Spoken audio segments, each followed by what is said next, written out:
अस्सलाम वालेकुम दोस्तों, मेरा नाम है मोहम्मद अब्दुल बासित और आप देख रहे हैं मैप टीवी।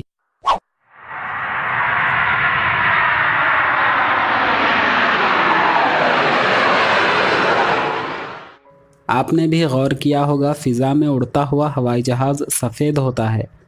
ज़्यादातर हवाई जहाज़ सफ़ेद ही होते हैं। ऐसा क्यों? क्या हवाई जहाज़ और दूसरे रंग में भी होते हैं? जी हाँ, हवाई जहाज़ और दूसरे रंग में भी होते हैं, पर साथ में वाइट कलर को इस्तेमाल किया जाता है। इसके बारे में जानने के लिए आप मेरे इस वीडियो को आखिर तक देखते रहें। मैं आपको बताऊंगा एरोप्लेन के फैक्ट्स और एरोप्लेन में कौन से सीक्रेट कोड किस लिए इस्तेमाल होते हैं। दुनिया के तमाम हवाई जहाज़ बनाने वाली कंपनियां सफ़ेद हवाई जहाज़ इसीलिए बनाती हैं, जब उस एरोप्लेन को दूसरी दफ़ा फ़रोख्त किया जाता है तो उसकी रीसेल वैल्यू ज़्यादा होती है।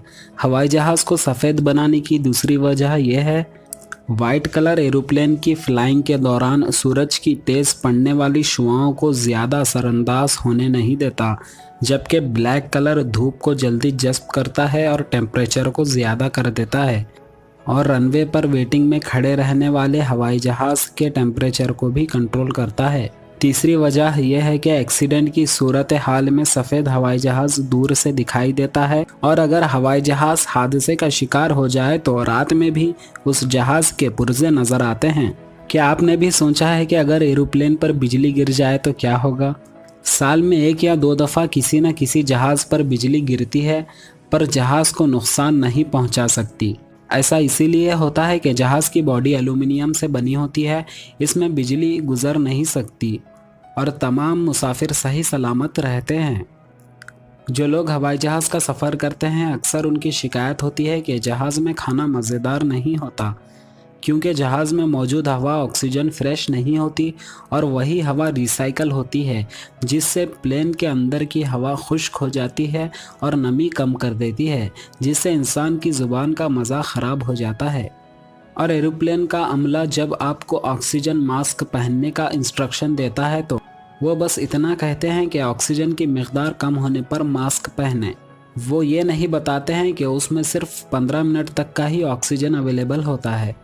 क्या आपको पता है एरोप्लेन में आपके फ़ोन को या तो स्विच ऑफ करना होता है या एरोप्लेन मोड में डालना होता है, क्योंकि जहाज़ का सारा कम्युनिकेशन सिस्टम नेटवर्क पे चलता है और सारी इत्तला कंट्रोल टावर से नेटवर्क के ज़रिए भेजी और हासिल की जाती हैं। ऐसे में अगर आप नेटवर्क इस्तेमाल करते हैं तो नेटवर्क में खलल पड़ सकता है।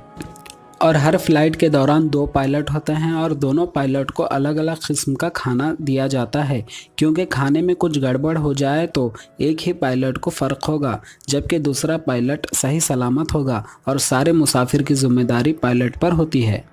एरोप्लेन में 13 नंबर की सीट नहीं होती, 12 के बाद सीधा 14 नंबर की सीट अवेलेबल होती है। ऐसा इसीलिए है कि यूरोप और मगरबी ममालिक में 13 नंबर को मनहूस माना जाता है, जो शैतान का नंबर माना जाता है। पहले के एरोप्लेन में 13 नंबर की सीट पाई जाती थी, तब लोग उस सीट पर बैठने से डरते थे, इसीलिए अब के हवाई जहाज़ों में 13 नंबर की सीट को मुकम्मल तौर पर निकाल दिया गया है और 12 के बाद सीधा 14 नंबर की सीट रखा गया है। अब बात करते हैं हवाई जहाज़ में कौन से सीक्रेट कोड किस लिए इस्तेमाल होते हैं। मेडे। पायलट और हवाई जहाज़ का अमला इस वर्ड को इस्तेमाल करता है तो समझ जाएं जहाज़ को ख़तरा हो सकता है। पहले ये लफ्ज़ इस्तेमाल किया जाता था, लेकिन अब पता चला है कि और एक लफ्ज़ इस्तेमाल किया जाने लगा है, पैन पैन। अगर आप इस लफ्ज़ को सुनते हैं तो समझ जाएं जहाज़ किसी ख़तरनाक हालत का शिकार हुआ है और इसके बचने का इम्कान बहुत कम है। जिस तरह मेडे फ्रांसीसी ज़ुबान के लफ्ज़ एमेडीज से निकला है, जिसका मतलब हेल्प मी, ठीक इसी तरह पैन पैन भी फ्रांसीसी ज़ुबान के एक लफ्ज़ पैनने से माखूज़ है, जिसका मतलब मुनक़ता होना है, यानी ब्रेक डाउन। अगर प्लेन हाईजैक होता है तो स्क्वैकिंग का वर्ड्स इस्तेमाल करते हैं। इस कोडवर्ड को कहने से सिग्नल कंट्रोल टावर को चला जाता है। तो दोस्तों, वीडियो पसंद आई है तो लाइक करें, जिससे हमें मज़ीद वीडियो बनाने में हिम्मत अफजाई मिलेगी। अगर आपने अभी तक हमारे YouTube चैनल को सब्सक्राइब नहीं किया है तो सब्सक्राइब करें और फेसबुक पेज को भी फॉलो करें। मैं मिलूँगा आपको फिर एक नए इंटरेस्टिंग वीडियो में। तब तक अपना और अपने घर वालों का ख्याल रखें। अल्लाह हाफिज़।